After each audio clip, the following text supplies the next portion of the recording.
Cinema शौकीन से आपका स्वागत करता है। आज हम बात करने वाले हैं एम्बुलेंस के बारे में। ये कहानी है डैनी की और डैनी का काम है बैंक्स को लूटना, क्योंकि उसके पिता भी एक चोर थे और वो भी बैंक्स को लूटा करते थे और डैनी भी अपने पिता के नक्शे कदम पे चलता है। लेकिन जब वो अपनी जिंदगी की सबसे बड़ी चोरी करता है तब उसके लिए सारी चीजें बदल जाती हैं। कहानी की शुरुआत हम विल को देखते हैं। विल कभी एक मरीन हुआ करता था और उसने अफगानिस्तान में युद्ध भी लड़ा हुआ है, लेकिन जब से उसने सेना को छोड़ा है तब से उसकी आर्थिक स्थिति बहुत ही ज्यादा खराब हो चुकी है और वो पाई पाई का मोहताज हो गया है। और उस पर सबसे बड़ा दुख का पहाड़ तब टूटता है जब उसे पता लगता है कि उसकी पत्नी एमी को कैंसर है और ये कैंसर बहुत ही रेयर है। इसका इलाज भी एक एक्सपेरिमेंटल इलाज है जिसमें कम से कम $2,31,000 लगेंगे। इसीलिए विल बहुत ही ज्यादा परेशान है क्योंकि वो इतने पैसे कभी भी इकट्ठा नहीं कर पाएगा। फिर भी वो कैसे भी अपने पत्नी को बचाना चाहता है, इसीलिए वो हर जगह हाथ पांव मार रहा है। लेकिन हर जगह पे हाथ पांव मारने के बाद भी उसे कोई पैसे नहीं मिलते, इसीलिए वो हॉस्पिटल वालों के सामने गिड़गिड़ाने लगता है। लेकिन जैसे ही उन्हें पता लगता है कि विल के पास पैसा नहीं है तब से वो विल का फोन भी उठाना बंद कर देते हैं। इसीलिए वो और भी ज्यादा परेशान हो जाता है और अपनी पत्नी को भरोसा दिलाता है कि वो कैसे भी उसका इलाज करवाएगा। और इतना कहने के बाद वो घर से निकलता है और पहुंचता है अपने सौतेले भाई डैनी के पास। फिर हम यहाँ पे डैनी को देखते हैं। डैनी एक क्रिमिनल है, लेकिन वो कभी स्पेशल फोर्सेस में हुआ करता था, लेकिन अभी वो एक बॉडीगार्ड का काम कर रहा है, वो भी शहर के सबसे बड़े वकीलों का। और उनकी जितनी भी लग्जरी कार्स हैं उन सबकी देखभाल यहाँ पे डैनी ही करता है। तब विल इसे पूरी बात बताता है कि अगर डैनी ने उसकी मदद नहीं की तब वो अपनी पत्नी को खो देगा। उसने हर जगह मदद मांगने की कोशिश की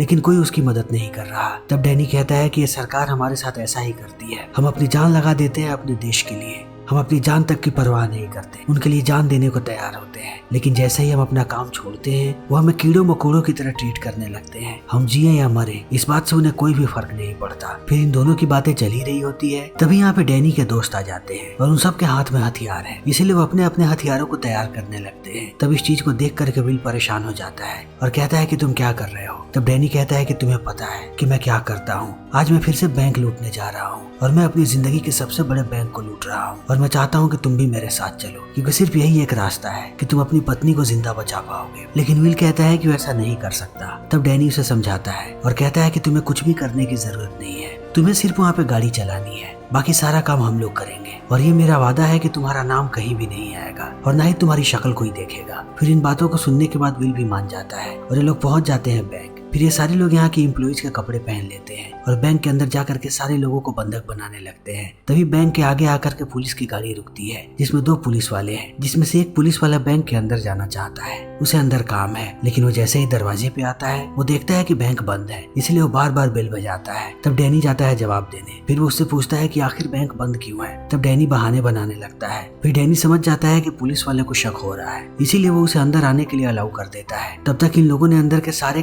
कस्टमर्स को छुपा दिया है और सारे लोग अपनी अपनी बंदूकें लेकर के तैयार हैं कि अगर कुछ भी गड़बड़ हुआ तब ये लोग यहाँ से भागेंगे और जो भी इनके रास्ते में आएगा ये लोग उसे मौत के घाट उतार देंगे। लेकिन अब वो पुलिस वाला अंदर आ चुका है। इस पुलिस वाले का नाम है जैक। लेकिन अब धीरे धीरे उसे शक होने लगता है, इसलिए वो काउंटर पे जाता है एक लड़की के पास और उससे बात करने लगता है और उसे अपने साथ डेट पे चलने के लिए कहता है। लेकिन वो लड़की कोई भी जवाब नहीं देती। तब उसे और भी ज्यादा शक होता है। फिर वो आता है डैनी के पास और कहता है कि ये लड़की तुम्हारे लिए काम करती है, तो मुझे बताओ कि इसका नाम क्या है। अगर तुम यहाँ का मैनेजर हो तब तुम्हें सबका नाम पता होना चाहिए। इसीलिए अब डैनी उसका नाम बताता है। लेकिन जैक जैसे उस लड़की का नाम देखता है वो समझ जाता है कि ये सारे लोग चोर हैं, इसलिए वो अपनी बंदूक निकालने लगता है। लेकिन उससे पहले डैनी उस पर बंदूक तान देता है और बाकी सारे लोग भी उस पर बंदूक तान देते हैं और सब जैक को बंधक बना लेते हैं। फिर वो मैनेजर को लेकर के जाते हैं वॉल्ट के पास और मैनेजर वॉल्ट को खोल देता है। तब हमें पता लगता है कि इस वॉल्ट में $32 मिलियन कैश है और उसके साथ साथ सोना, चांदी और हीरे भी हैं। इसीलिए सारे लोग सारी चीजों को निकालने लगते हैं और उन्हें बैग्स में भरने लगते हैं और जो गाड़ी इन्हें पिक करने वाली है ये लोग उससे भी इत्तला कर देते हैं। इसीलिए वो आदमी ट्रक लेकर के आने लगता है।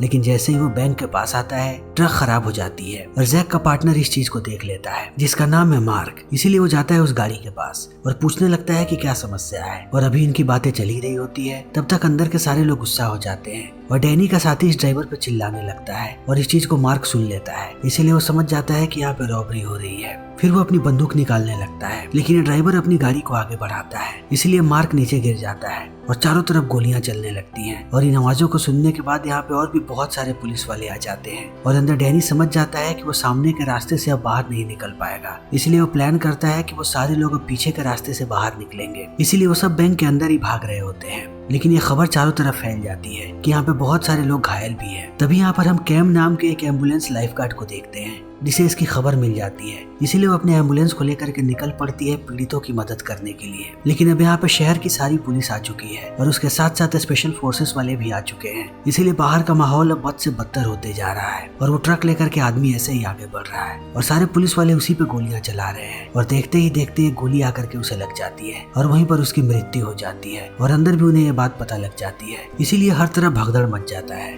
और सारे लोग भागने लगते हैं और ये अपने साथ जैक को भी लेकर के जाते हैं ताकि उसकी मदद से ये लोग बाहर निकल सके और पुलिस वालों को धमकी दे सके। लेकिन जैक यहाँ पे चालाकी करने की कोशिश करता है और वो डैनी पे हमला करता है। तो विल इस चीज को देख लेता है और उसे ना चाहते हुए भी यहाँ पे जैक पे गोली चलानी पड़ती है और जैक को कुछ गोलियां लग जाती है। और इस चीज को देखने के बाद विल बहुत ही ज्यादा परेशान हो जाता है क्योंकि उसने एक पुलिस वाले पे गोली चलाई है। इसलिए वो जैक को संभालने की कोशिश करने लगता है। तब डैनी उसे उठाता है और कहता है कि हमें जल्दी से जल्दी यहाँ से बाहर निकलना पड़ेगा वरना हम सारे लोग मारे जाएंगे। और इतना कहने के बाद वो विल को खींच करके लेकर के जाने लगता है। लेकिन अब शहर की सारी पुलिस यहाँ पे हर तरफ आ चुकी है और छत पर भी शार्प शूटर्स घूम रहे हैं। इसीलिए अब अंधाधुन इन पे गोलियां चलने लगती हैं और एक एक करके डैनी के टीम के सारे लोग मारे जाते हैं। तब डैनी भी विल के साथ बाहर निकलता है। लेकिन बाहर निकलते ही वो देखता है कि बाहर बहुत सारे पुलिस वाले हैं। इसीलिए वो फिर से अंदर चला जाता है। लेकिन अब पुलिस वालों ने यहाँ के सारे रास्ते को ब्लॉक कर दिया है ताकि यहाँ पे कोई भी गाड़ी ना आ सके और ऊपर से हेलीकॉप्टर से भी ये लोग सारी जगहों पे नजर रख रहे हैं। तभी यहाँ पे स्वाट टीम आ जाती है और वो लोग घुस जाते हैं बैंक के अंदर और चारों तरफ इन्हें ढूंढने लगते हैं।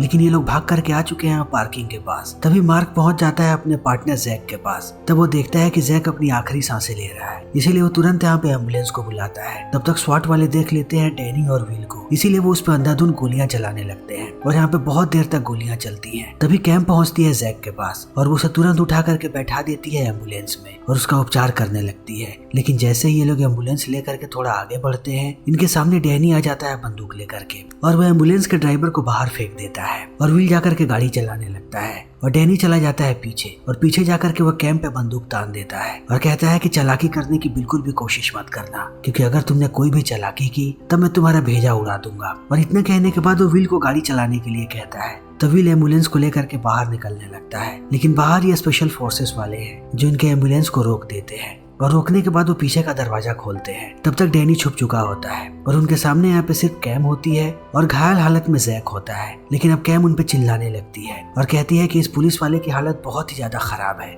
इसलिए तुम लोग इन सब में अपना वक्त जाया मत करो, हमें जाने दो। फिर स्पेशल फोर्सेस वाले इन्हें जाने देते हैं और इस चीज को देखने के बाद डैनी बहुत प्रभावित होता है और कहता है कि मैंने तुमसे बदतमीजी से बात की, इसलिए मुझे माफ कर दो, अब से ऐसा नहीं होगा क्योंकि तुमने हमारी जान बचाई है। और दूसरी तरफ विल ऐसे ही गाड़ी चला रहा है। वो हाईवे पे नहीं जा रहा क्योंकि उसे पता है कि हेलीकॉप्टर से इन पे नजर रखी जा रही है, इसलिए वो गली से होता हुआ जाता है। तभी यहाँ पे कैम को मौका मिल जाता है। फिर वो फायर एक्सटिंग्विशर को बाहर निकालती है और इनके ऊपर स्मोक फेंकने लगती है और जैसे ही ये डिस्ट्रैक्ट होते हैं वो बहुत ही तेजी में यहाँ से भागती है। तब डैनी बाहर निकलता है और उस पर बंदूक तान देता है और कहता है कि अगर तुम वापस नहीं आई तब मैं तुम्हें गोली मार दूंगा। तभी हम विल को देखते हैं जिसे पता लग जाता है कि जैक को हार्ट अटैक आया है और उसकी हालत बहुत ही क्रिटिकल है। तब ये लोग इस बात को बताते हैं कैम को, इसलिए कैम वापस आ जाती है। तभी दूसरी तरफ हम मार्क को देखते हैं जो अंदर जाता है। तब उसे एम्बुलेंस का ड्राइवर मिलता है, इसीलिए वो समझ जाता है कि वो लोग एम्बुलेंस से यहाँ से भागे हैं। फिर वो पुलिस वालों को इत्तला कर देता है। तब सारे पुलिस वाले यहाँ पे एम्बुलेंस को ट्रैक करने लगते हैं क्योंकि उस एम्बुलेंस के अंदर ट्रैकर लगा हुआ है। इसीलिए ये लोग और भी ज्यादा हेलीकॉप्टर्स भेजते हैं और इन्हें एम्बुलेंस की लोकेशन भी पता है, इसीलिए बहुत सारे पुलिस वाले पीछे जाते हैं। तभी इस केस को सौंप दिया जाता है कैप्टन मुनरो को और वो सारी चीजों का देखभाल करने लगता है और वो एम्बुलेंस के बारे में सारी जानकारियां इकट्ठा करता है। तब उसे पता लगता है कि इस एम्बुलेंस में बहुत ही एडवांस इंजन लगा हुआ है, इसीलिए बहुत ही तेजी से भाग सकता है। तभी हम एम्बुलेंस को देखते हैं और वहाँ पे बहुत सारे पुलिस वाले पहुंच जाते हैं। लेकिन विल एक शानदार ड्राइवर है, उसे पता है कि इन लोगों से कैसे बचना है, इसलिए जब वो इन सारे पुलिस वालों को चकमा देता है तब यहाँ पे पुलिस की बहुत सारी गाड़ियां पलट जाती हैं और ये लोग बड़े ही आसानी के साथ यहाँ से निकल जाते हैं। लेकिन अंदर अब जैक की हालत बहुत ही ज्यादा खराब है और उसे तुरंत सीपीआर देना पड़ेगा, इसीलिए कैम यहाँ पे डैनी की मदद मांगती है और डैनी भी मदद करता है और ये लोग सीपीआर देने लगते हैं। लेकिन विल गाड़ी बहुत ही तेज चला रहा है जिससे उन्हें दिक्कत आ रही है, इसलिए वो बार बार विल को स्लो करने के लिए कहते हैं। तभी विल को पता लगता है कि वो एक डेड एंड पे पहुंच चुका है, इसीलिए वो अपने एम्बुलेंस को रोक देता है। लेकिन पुलिस वाले अपने गाड़ियों को नहीं रोक पाते, इसीलिए वो पानी में जाकर के गिर जाते हैं। तब तक इनका सीपीआर हो जाता है, इसीलिए अब डैनी आगे आ जाता है और विल भी गाड़ी को रिवर्स करता है और फिर ये लोग शहर की तरफ जाने लगते हैं। लेकिन अब डैनी समझ चुका है कि ये लोग इतनी आसानी से यहाँ से नहीं निकल पाएंगे, इसीलिए वो कॉल करता है शहर के सबसे बड़े माफिया को जिसका नाम है पापी और वो पापी को पूरी बात बताता है। तब पापी कहता है कि आखिर तुम्हें क्या चाहिए। तब वो कहता है कि तुम मेरी मदद करो, मैंने $32 मिलियन लूटे हैं और अगर तुमने मेरी मदद की यहाँ से निकलने में तब मैं तुम्हें $16 मिलियन दे दूंगा। और इस बात को सुनने के बाद पापी भी मान जाता है, लेकिन वो कहता है कि मुझे करना क्या होगा। तब डैनी कहता है कि तुम्हें सिर्फ पुलिस वालों को डिस्ट्रैक्ट करना है और हमें इतना समय देना है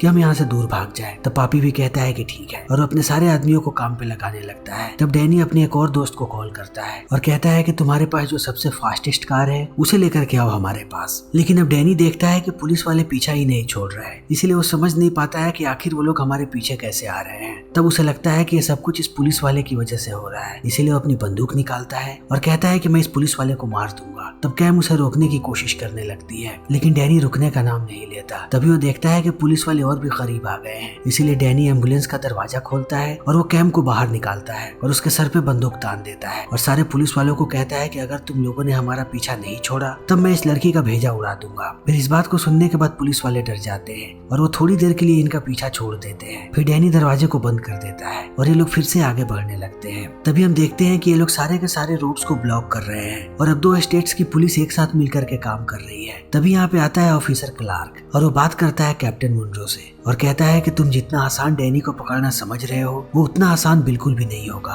क्योंकि वो एक बहुत ही शातिर चोर है। वो तब से चोरी कर रहा है जब से वो 17 साल का था। उसके पिता भी एक चोर थे और उसके साथ साथ एक बेहतरीन स्नाइपर। और मैं डैनी के बारे में ये सारी चीजें इसलिए जानता हूँ क्योंकि डैनी मेरा बैचमेट है। वो भी कभी FBI में हुआ करता था, लेकिन वो सिर्फ वहाँ पे ट्रेनिंग लेने आया था ताकि वो पुलिस वालों को जान सके। उसे कभी भी FBI ऑफिसर नहीं बनना था और ट्रेनिंग के बाद वो और भी खतरनाक चोर बन गया। पिछले 10 साल में उसने 37 बैंक्स को लूटा है और इस बैंक को मिला करके 38 बैंक हो गए, इसीलिए वो बहुत ही खतरनाक है। तभी हम डैनी को देखते हैं और कैम उसे बताती है कि जैक की हालत बहुत ही ज्यादा खराब हो रही है और अगर जल्दी उसका ऑपरेशन नहीं किया गया तब उसकी मौत भी हो सकती है। लेकिन कैम ऑपरेशन नहीं कर सकती, उसे इस बारे में कुछ भी नहीं पता, इसीलिए वो कॉल करती है अपने सीनियर को और उसके सीनियर उसे गाइड करने लगते हैं वीडियो कॉल पे, क्योंकि डैनी उन सबको धमकी देता है कि अगर उन लोगों ने इसे गाइड नहीं किया तब वो कैम को मार देगा। इसीलिए अब कैम ऑपरेशन करने लगती है जैक का और विल इस बात को सुन लेता है। इसीलिए वो कहता है कि मैं तुम्हारी मदद कर सकता हूँ क्योंकि मैं एक वार वेटरन हूँ और मुझे इन सब की तालीम दी गई है। इसीलिए वो पीछे आ जाता है और अब डैनी गाड़ी चलाने लगता है और ये लोग ऑपरेशन करने लगते हैं, लेकिन बार बार इनसे गलतियां होती हैं और ऑपरेशन के बीच में ही जैक जग जाता है। इसीलिए विल उसके सर पे मारता है और वो फिर से बेहोश हो जाता है। लेकिन अब जैक का खून बनना बंद ही नहीं होता, इसीलिए सारे डॉक्टर्स को लगता है कि अब जैक नहीं बचेगा। तभी कैम के लैपटॉप की बैटरी लो हो जाती है और वो बंद हो जाता है। फिर सबको लगता है कि जैक मर गया, इसीलिए वो लोग पुलिस वालों को भी इत्तला कर देते हैं और मुनरो को पता लग जाता है कि वो पुलिस वाला मर चुका है। इसीलिए वो गुस्सा हो जाता है और अपनी स्नाइपर टीम को अलर्ट कर देता है और कहता है कि जैसे ही वो लोग रेंज में आए उन्हें मार गिराओ। इसीलिए सारे लोग निशाने पे आ जाते हैं, लेकिन अब ये लोग उस पुलिस वाले के नंबर पे कॉल करते हैं और इनकी बात होती है कैम से। तब क्लार्क कैम को कहता है कि तुम नीचे छुप जाओ क्योंकि अब हम एम्बुलेंस पे गोलियां चलाने वाले हैं। तब कैम उन्हें बताती है कि जैक अभी भी जिंदा है, हमने उसे बचा लिया है। फिर क्लार्क जैसे इस बात को सुनता है वो अपनी टीम से कांटेक्ट करने की कोशिश करता है कि वो गोली ना चलाएं, लेकिन अब ये लोग किसी की नहीं सुनने वाले, इसीलिए गोलियां चलाने लगते हैं। लेकिन विल और डैनी को कुछ भी नहीं होता। तब मुनरो बात करता है अपनी टीम से और वो सबको रुकवाता है और ये लोग धीरे धीरे गाड़ी लेकर के पहुंचते हैं एम्बुलेंस के पास। लेकिन अब डैनी बहुत ही ज्यादा गुस्से में है, इसीलिए वो इनसे कहता है कि अंदर एक पुलिस वाला है और हम अपनी पूरी कोशिश कर रहे हैं कि उसे बचाएं, लेकिन तुम लोग उसे मारना चाहते हो और हमें भी। तब मुनरो कहता है कि हमसे गलती हो गई, लेकिन अब डैनी बहुत ही ज्यादा गुस्से में है और उसे पता लग गया है कि कैम शायद पुलिस वालों से मिली हुई है, इसीलिए वो उस पर अंधाधुंध गोलियां चलाने लगता है। लेकिन वो उसे मारना नहीं चाहता, इसीलिए वो उससे दूर गोली चलाता है और विल इस चीज को देख लेता है, इसीलिए वो डैनी को रोकने की कोशिश करता है। तब ये दोनों लड़ने लगते हैं और इस चीज को देखने के बाद कैम फिर से क्लार्क को मैसेज करती है और कहती है कि ये दोनों पागल हो गए हैं और वो विल के बारे में भी बता देती है। इसीलिए क्लार्क विल की सारी जानकारियां निकाल लेता है और वो विल से कांटेक्ट करता है और कहता है कि तुम्हें उसके चक्कर में नहीं पड़ना चाहिए। अगर तुमने उसका साथ दिया तब तुम्हें कम से कम 30 साल की जेल होगी। तुम एक वार वेटरन हो और हम नहीं चाहते कि तुम्हारे साथ ऐसा हो। लेकिन विल इसकी बात को नहीं सुनता, इसीलिए क्लार्क कांटेक्ट करता है यहाँ पे कैम को और कहता है कि विल ही यहाँ पे वीक लिंक है, अगर तुम चाहो तो उसे फंसा सकती हो और वही हमारी मदद करेगा। इसीलिए अब कैम पास जाने लगती है विल के। तभी विल अपने पत्नी से बात करता है और कहता है कि सब कुछ ठीक हो जाएगा और वो वीडियो कॉल पे अपने बेटे को भी देखता है। तब कैम को मौका मिल जाता है विल से बात करने का। फिर विल बताता है कि उसकी पत्नी को कैंसर है और उसके इलाज में बहुत सारे पैसे लगने वाले हैं, इसीलिए विल ने ऐसा किया। फिर इनकी बातें चली रही होती है, तभी हम पापी के लोगों को देखते हैं जो हर जगह फैल चुके हैं धमाका करने के लिए और इस चीज को देखने के बाद ये लोग भी रूट बदल देते हैं। तब पुलिस वालों को समझ में नहीं आता कि आखिर ये लोग ऐसा क्यों कर रहे हैं। लेकिन अब डैनी प्लानिंग के साथ चलता है, वो थोड़ा आगे जाता है और एम्बुलेंस से नीचे उतर जाता है और नीचे उतरने के बाद हेलीकॉप्टर्स पे गोलियां चलाने लगता है ताकि हेलीकॉप्टर से उसका पीछा छोड़ दे। फिर वो गाड़ी में बैठता है, फिर भी गोली चलाते रहता है हेलीकॉप्टर्स पे और हेलीकॉप्टर्स उसका पीछा छोड़ देते हैं। तब ये लोग उस जगह पे पहुंचते हैं जहाँ पे पापी के लोग हैं और वहाँ जाने के बाद ये लोग देखते हैं कि यहाँ पे 3 और एम्बुलेंस है जो बिल्कुल इसी एम्बुलेंस की तरह है और अब इससे ये लोग डिस्ट्रैक्ट कर पाएंगे पुलिस वालों को। इसीलिए अब सारे के सारे एम्बुलेंस अलग अलग डायरेक्शन में निकल जाते हैं और पुलिस वाले भी कंफ्यूज होने लगते हैं। और सारे एम्बुलेंस का ड्राइवर ट्रेंड है, उन्हें पता है कि पुलिस वालों को कैसे चकमा देना है। इसीलिए जब भी पुलिस वालों की गाड़ी उनके सामने आती है वो सारी गाड़ियों को उड़ा देते हैं और अब पूरे शहर में खौफ का माहौल होता है। तभी एक एम्बुलेंस के अंदर हम पापी के बेटे को देखते हैं जो जब पुलिस वालों के पास पहुंचता है तब वो एम्बुलेंस से नीचे कूद जाता है और वो एम्बुलेंस जाकर के टकरा जाती है पुलिस वालों की गाड़ियों से और यहाँ पे एक बहुत ही बड़ा ब्लास्ट होता है।